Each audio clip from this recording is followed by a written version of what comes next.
You are now watching Mugen TV. Hey guys, MugenLord here, and I'm back again with another video. And this video is pretty much a follow-up of my last video I have done, which we talked about a controversial topic as far as BlazBlue Cross Tag Battle is concerned in this DLC. The issue was, if you haven't checked out that video, I advise you go check out that video. But to pretty much sum everything up, there was a controversy concerning its DLC and how he's going to handle it, because it looks like that the game is going to be pretty much released around May or June-ish. And they was going to release the game, and they was going to sell the other 20 characters as DLC, which is pretty much the other half of the game. Now, people were saying, you know, fans were upset at the decision that they made, is because they pretty much wanted to put out half the game and then sell the other half later.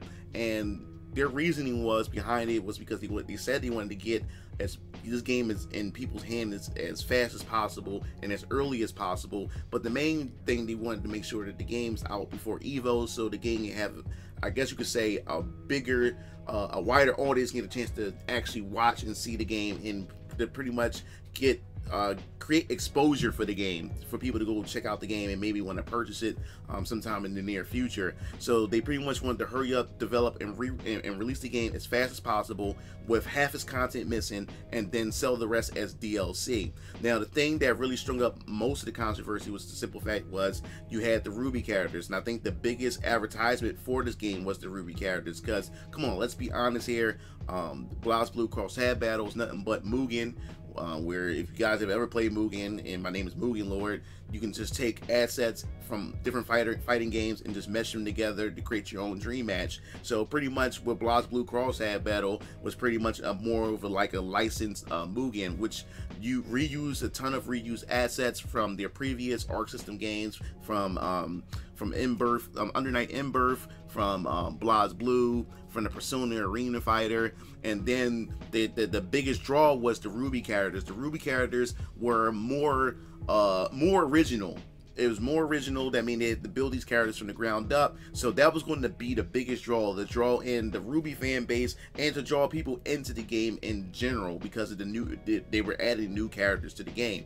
So the controversy behind it was that they had already announced two of the main RWBY characters. Two of the main RWBY characters that was going to be in the base roster, but then after the reveal trailer, the people didn't see the other two RWBY characters, so it was indicating that the other two RWBY characters were going to be paid DLC characters, which strung a lot of controversy, is because people were saying, how are you going to reveal the RWBY characters and then separate the girls from each other? Two in the base and then two as DLC, and people were saying that, hey, this is like a scummy move on their part. So then you have the other argument, to where you had other people who were saying that, hey, just be patient, just wait and see what the price is going to be for the base game, and then we'll be able to judge what they're going to do as far as the pricing for the DLC is concerned. So there was pretty much a solid argument from both sides. My argument, I was on the argument side of saying that it was just scummy altogether, as far as I was concerned, about how Arcsystem was doing it. And I had got pretty much a lot of heat for it from the other side, saying that, hey, we don't know that what they're going to do as far as pricing concerned or DLC, and that I'm going to be responsible for killing this game before it even gets lifted off the ground. But I still stand my ground. I still believe it's scummy in a way. But after the backlash, because Arcsystem kept quiet about it, because after they did this announcement about how they were going to distribute DLC, and then they still didn't give the announcement of the price of the base game at all. They kept hush hush about it. But what really made them come out and start talking about it, they sat on it for a few days, but once the community started getting upset and really started talking about not supporting the game and everything, they finally came out and started talking about the prices of the price of the base game. Then they're saying that now there's talk saying that the price of the base game is going to be $40, and then the DLC of the other characters is going to be $20. So you'll pretty much have a total of $60, pretty much a regular price for a full game. Now, even if that is true, and it is true and everything, if it's going to add up to a full game, then why not just hold on and wait for the game, and wait till the game is fully completed,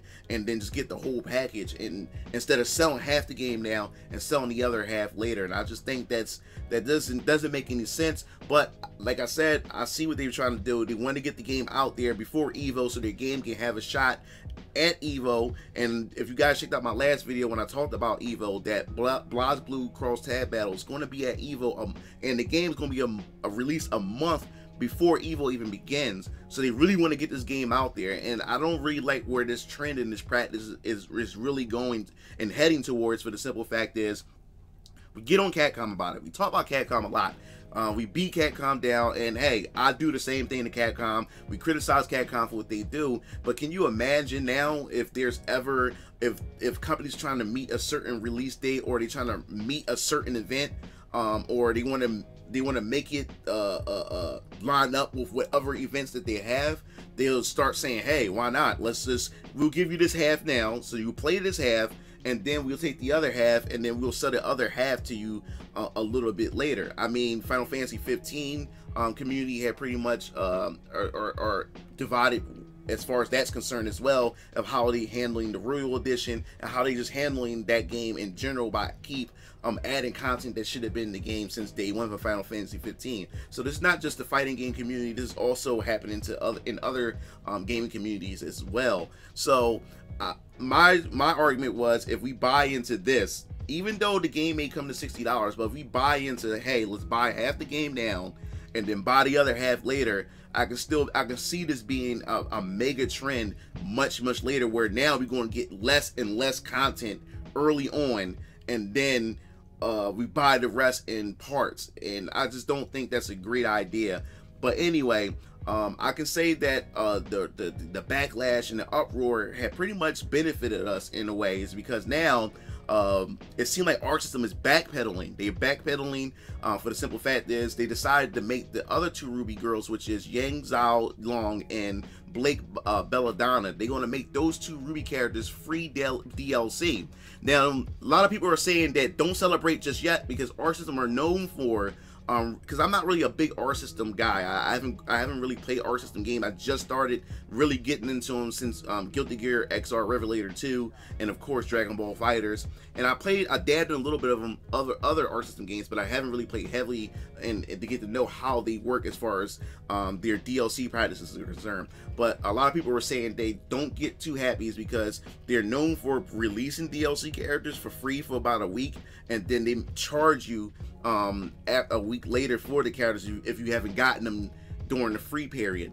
But it looks like all the complaining that fans and the backlash that fans were saying that Arcsystem was doing, to decide to make the two RWBY characters free DLC characters, which I think is a win on everyone's part, because everyone really speak vocal about, you know, what they're doing and everything. And I really like Arcsystem so much for giving us Dragon Ball FighterZ, and I don't want them to go down the path of doing what Capcom does or doing what other companies does, as far as like Electronic Arts, Activision, and a lot of other stupid, scummy loot boxes and microtransactions and DLC practices that a lot of other companies do.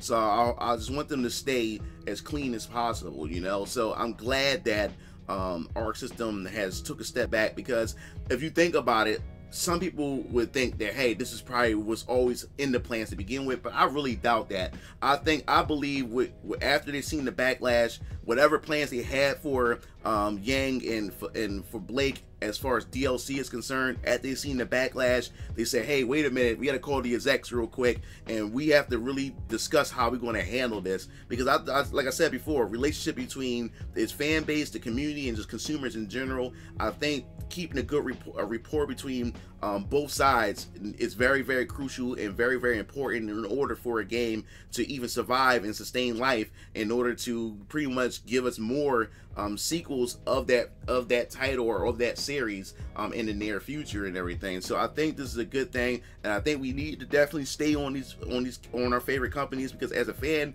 you need to be critical at times so they won't pull a fast one on us. And I'm gonna make another video, which I believe is very important, is the fact is that should we start waiting for full edition of games instead of just buying games outright when they first release. But I'm going to make a separate video talking about that, because I think that's very, very important, because now more and more companies are now keep putting out final editions to games, and I'm starting to really start to put into practice just to start waiting now. But that's pretty much my opinion. What I feel about this is, because I think this is a good thing for us. I think if we just keep fighting and just keep making our voices heard and keep being more and more vocal about it and everything, I think that we can pretty much shift gears and have these companies start thinking that, hey, it's our fan base that's responsible for how we became successful, or why we able to keep, you know, this series going the way it's going and everything. So I think if we just keep putting our foot down and saying, hey, enough is enough, you can't take advantage of us, I think it'll benefit all of us. So that's my opinion. I want to hear your thoughts on it. Do you think that Arcsystem Works already had this in mind as far as making Yang and Blake free DLC, or do you think that the backlash from YouTubers and from the community in general had something to do with the decision on handling how they're going to distribute the RWBY character, the two other remaining RWBY characters, as DLC? So make sure you leave your comments in the comment section below. If you have a topic that you like for me to discuss with you guys, make sure you leave that in the comment section below. Don't forget to hit that bell at the bottom of the video so you can get notified to when I upload new videos in the near future. This is MugenLord, and I'm signing off, and I see you game fiends later. Peace out.